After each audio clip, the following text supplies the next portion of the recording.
you must know this. So this presentation is an intriguing talk about viruses. A virus is dead. It's not alive. Yet it can destroy your body. So let me just show you something. This is a cell. If we open up the cell, it has a bunch of things in it. Okay, you can see it has all these different, they're called organelles. They're just little tiny parts of this huge factory that makes stuff, okay? You have the mitochondria in here, which is the energy factory. You have the ribosome, which is basically a protein factory. And then you have the nucleus right in the center here. Well, guess what? Viruses don't have any of this stuff right here. In fact, viruses are not even cells. A virus is just some blueprints with the sac around it that has no energy, no machine. It cannot do anything outside your cell. Today, we're going to get into some potential theories on where viruses really came from. It's really interesting. And viruses, on one hand, can kill you, but on the other hand, they can actually really help you.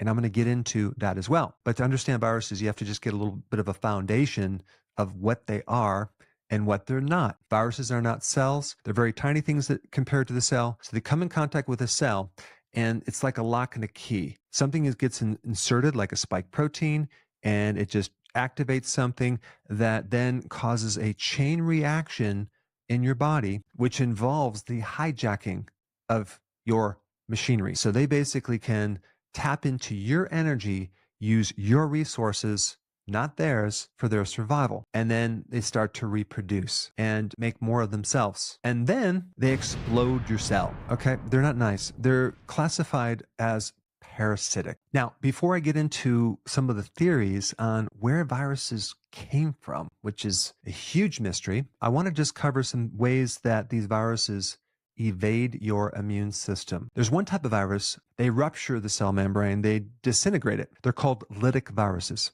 And then the other type of viruses are called latent viruses. So they also destroy your cell, but soon after the initial infection, they invade your DNA and they go silent. And then one day you get a little bit older and you go through stress and bam, they come out of remission and they become reactivated. Like herpes simplex, like that little blister you get on your lip, is one example. HIV is another example. Epstein-Barr virus is another one. So the problem with the latent viruses is they pretty much last a very long time in your body and they never go away. And as long as you don't experience a lot of stress or poor health, you might be okay. But the lytic viruses do their destruction, and the immune system eventually takes care of them and wipes them out. It's just wild that these viruses even exist in the first place. Where did they come from and why are they here? The first one is called the virus first hypothesis. In this theory, the virus has been thought to come before even our cells existed. Another theory is called reduction theory. In this theory, a virus is some type of remnants or residual something from some living cell. So it's lost its ability to survive independently, and so it must need another cell to tap into its energy. Then you get this other theory, it's called the giant virus and the fourth domain. This really has challenged the traditional theory of viruses because a giant virus is a lot more complex. And the theory goes that viruses are a fourth domain. So you have different types of cells. You have bacteria cells, you have other cells. It's not really a cell, it's just an entity. Then you get this next theory that has to do with contribution to evolution or having something evolve. And this theory goes like this. You have this thing called horizontal gene transfer. It's kind of like sharing knowledge, key knowledge to help someone survive. You can pass down knowledge from you to your children. In fact, 8% of our genes have viral components. Then the last theory has to do with viruses being a necessary tool to help with survival. Now, those are all the theories that are known. There's a couple other ones, but I just want to add my 2 cents at this point, what I think the purpose of viruses are for your immune system. So in the immune system, you have 2 types. You have the type of immune system that you were born with. It's called the innate. Your mother gave it to you. But you also have another part of an immune system called the acquired immune system. This is the part that you need to develop over time. And you cannot develop it without viruses. And they cause your immune system to adapt and become very, very strong if you let this process happen. So this is why I've done videos on this where, like with a child, when they get sick and they have a fever, the response is just to stop the fever. And through a series of infections, that immune system gets trained. If we never let our immune system get trained, it can never develop and become strong. Viruses have given us the evolutionary pressure to develop this robust immune system. And this could relate to just exercise, right? If you've never exercised before, how strong are you really going to be? Can you actually really build up this fitness reserve?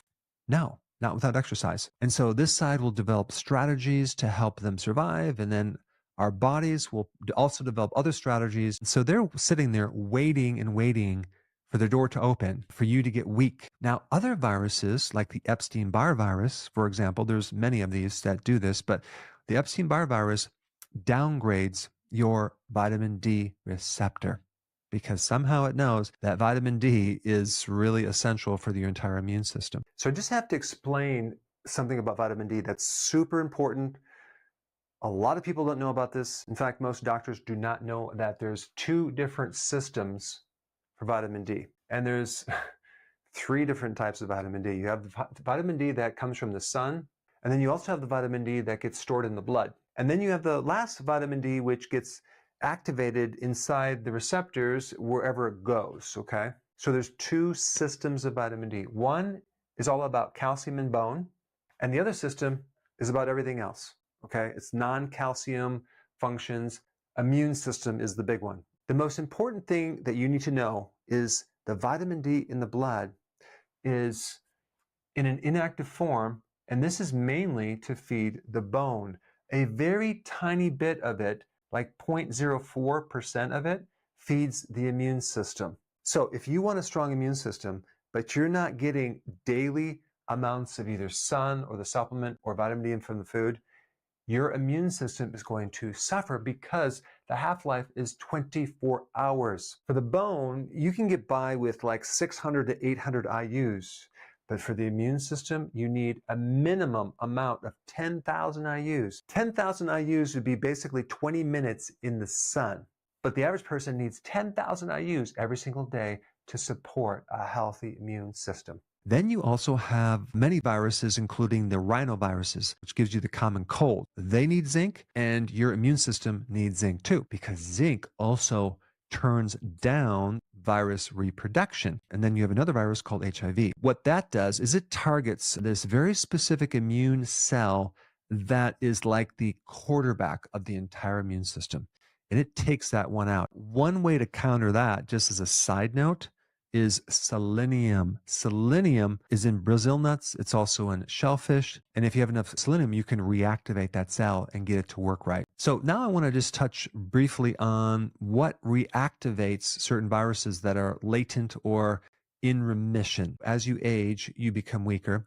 And also, the more stress you have, the more cortisol you have, the weaker you're going to become. So cortisol suppresses your immune system. In practice, I notice a lot of people that had viral infections had them right after a severe stress. And then other viruses can be reactivated through ultraviolet radiation, the sunlight. But the secret to this entire presentation is, what can we do about viruses? You have 2 specific types of immune cells that kill off viruses. One is called the cytotoxic T cell. The other one is called the natural killer cell. Both of these can be greatly strengthened, okay? And I'm going to go through a list of all the things that you can do. Vitamin D is hands down the most important nutrient for your immune system. It's a natural immune modulator. It means that if your immune system is working too much or too slow or not enough, it'll bring it to normal.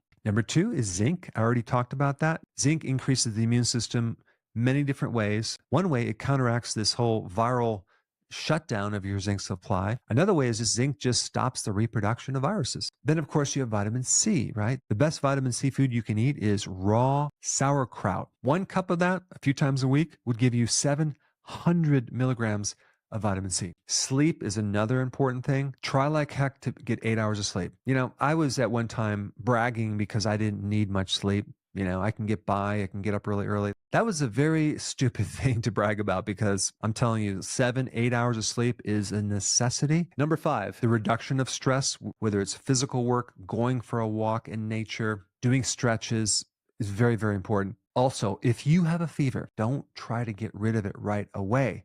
Why? Because fever cooks the virus. And so when you take some type of thing like an aspirin or whatever to try to get rid of the fever, now you prolong the infection. You don't allow the body to run through its training cycle of fighting off the infection. But if your fever gets above 104 Fahrenheit, which is 40 degrees Celsius, at that point, maybe you do something, but not at lower temperatures. Number 6, garlic, very important. Number 7, elderberry, awesome for viruses. Intermittent fasting, very powerful. Also, magnesium helps increase the killer T cells. I recently stumbled on information. So one way to strengthen the immune system is to take about 800 milligrams in the evening before you go to bed. Believe it or not, laughter can also increase these killer T cells. Viruses outside your cells are powerless. They can't do anything. They just float around. They have no energy, no mechanics. So this is why it's important to understand that you need to go through infections to build up your immune system, and you need the key nutrition to support and strengthen the immune system itself. Versus the other viewpoint, which is not true, where you have a virus that is alive, which is not true, and it's controlling your body, it's stronger than your body, it goes into your body, and at all costs, you just need to suppress and try to kill it off. There's all sorts of medications, which ends up weakening your immune system. So remember this concept and apply it to your lifestyle.